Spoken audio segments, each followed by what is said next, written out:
Halo semuanya, selamat datang kembali. Hari ini kita bakal kupas tuntas salah satu teknologi paling penting di zaman kita, machine learning.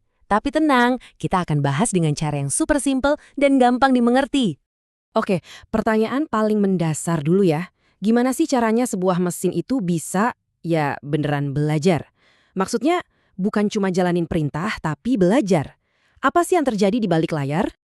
Gini deh, cara paling gampang buat ngebayanginnya tuh anggap aja kita lagi ngajarin anak kecil. Nah, analogi ini penting banget. Ini bakal jadi panduan kita sepanjang pembahasan ini. Oke, kita mulai dari yang pertama. Anggap aja ini metode belajar yang paling gampang kita pahami. Belajar pakai guru, jadi mesinnya dikasih tahu semua jawaban yang benar. Nah, dalam istilah kerennya, ini namanya supervised learning. Kuncinya itu satu, dataset berlabel. Maksudnya apa? Gampangnya, setiap data yang kita kasih ke mesin itu udah ada kunci jawabannya. Jadi modelnya belajar dari contoh-contoh yang udah jelas benar salahnya. Kalau kita balik lagi ke analogi anak kecil tadi, ini tuh persis kayak kita nunjukin flashcard. Kita kasih lihat gambar kucing, terus kita bilang ini kucing ya? Terus gambar anjing. Nah, kalau ini anjing, diulang terus, ratusan, ribuan kali. Lama-lama, si anak, atau dalam kasus ini si AI, mulai ngerti polanya. Jadi pas dikasih gambar baru yang belum pernah dia lihat, dia bisa nebak dengan benar. Supervised learning ini jagonya buat nyelesain dua tipe masalah. Yang pertama namanya klasifikasi. Ini buat jawab pertanyaan, ini apa? Atau masuk kategori mana? Contohnya, email ini spam atau bukan? Siswa ini lulus atau gagal? Ini gambar kucing atau anjing? Nah, tipe kedua itu regresi. Ini buat jawab pertanyaan berapa? Misalnya, berapa ya harga rumah ini? Atau berapa perkiraan suhu besok? Jadi yang satu nebak kategori, yang satu lagi nebak angka. Dan ini bukan cuma teori loh ya. Penting banget buat kita tahu kalau menurut Gartner, supervised learning ini udah lama jadi tulang punggung sistem yang kita pakai sehari-hari. Dia ini ibaratnya kuli di dunia machine learning. Fondasinya kuat banget dan masih relevan sampai sekarang. Kalian sadar nggak? Kalian itu ketemu ini tiap hari. Filter spam di email, itu klasifikasi. Rekomendasi film di Netflix yang kok kayaknya pas banget sama selera kita. Nah, itu salah satunya pakai regresi buat nebak seberapa suka kita sama film itu. Keren kan? Dan ini ada di mana-mana. Oke, cukup soal belajar pakai guru. Sekarang, gimana ceritanya kalau gurunya nggak ada? Gimana kalau si mesin harus belajar sendiri, benar-benar dari nol tanpa dikasih kunci jawaban sama sekali? Nah, ini yang kita sebut unsupervised learning. Di sini, kita cuma kasih tumpukan data mentah ke mesinnya. Nggak ada label, nggak ada jawaban. Tugas si mesin, ya cari sendiri pola-pola atau struktur yang tersembunyi di dalam data itu. Analogi anak kecil kita pas banget lagi di sini. Bayangin kita kasih sekotak besar mainan yang isinya campur aduk. Ada balok, mobil-mobilan, boneka, macem-macem lah. Terus kita tinggalin aja anaknya. Pastikan secara naluriah dia bakal mulai misah-misahin. Oh, yang merah semua di sini, yang punya roda di sana. Dia nemuin polanya sendiri tanpa kita suruh. Biasanya ada dua hal utama yang dicari sama si mesin. Pertama itu clustering atau pengelompokan. Ini tujuannya buat ngumpulin data yang mirip-mirip. Contoh paling gampang itu segmentasi pelanggan. Jadi pelanggan dikelompokin berdasarkan kebiasaan belanjanya. Yang kedua itu association atau asosiasi. Ini buat nyari hubungan. Kalian pasti pernah lihat kan di situs belanja online, orang yang beli barang ini juga beli barang itu. Nah, itu dia hasil dari nemuin aturan asosiasi. Sip, sekarang kita masuk ke tipe ketiga. Dan yang ini bisa dibilang paling mirip sama cara kita, manusia, belajar di dunia nyata. Gimana caranya? Ya lewat coba-coba. Trial and error.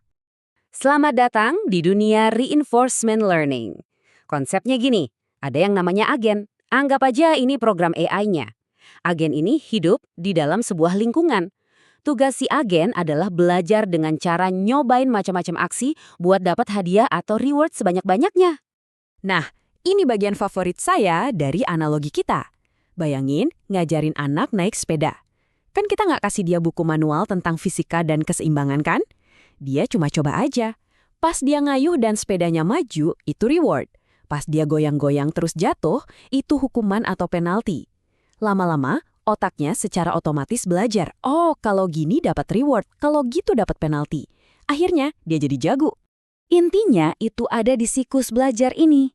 Si agen coba sesuatu, Lingkungan kasih respon, entah itu hadiah atau hukuman. Terus si agen belajar dari respon itu buat memperbaiki strateginya. Proses ini diulang terus, bisa jutaan bahkan miliaran kali. Setiap pengulangan, si agen jadi sedikit lebih pintar. Dan dari metode inilah lahir beberapa aplikasi AI paling gila yang pernah kita lihat. AI yang bisa ngalahin juara catur dunia. Itu reinforcement learning. Robot-robot di gudang Amazon yang bisa nemuin cara paling efisien buat mindahin barang, itu juga reinforcement learning. Intinya, ini soal pengambilan keputusan yang cerdas dan cepat. Oke, tapi di dunia nyata, garis antara ketiga tipe belajar ini seringkali nggak sejelas itu. Malah, pendekatan yang paling canggih dan kuat itu seringnya ngegabungin beberapa teknik sekaligus. Contohnya, ada yang namanya semi-supervised learning. Ini kepake banget kalau kita punya data bejibun, tapi ngasih label ke semuanya itu mahal dan makan waktu. Jadi, solusinya, kita kasih label sedikit aja sebagai contoh, terus biarin si mesin belajar sendiri dari sisa data yang segunung itu. Ini kayak gabungan kekuatan dari belajar pakai guru dan belajar mandiri. Jadi ini dia rangkumannya. Biar gampang ingetnya, supervised itu kayak belajar pakai flashcard. Unsupervised itu kayak misahin mainan. Dan reinforcement itu kayak belajar naik sepeda. 3 analogi simple tapi buat ngejelasin 3 konsep yang luar biasa kuat. Sebagai penuput, yuk kita bahas contoh yang lagi ngetren banget sekarang.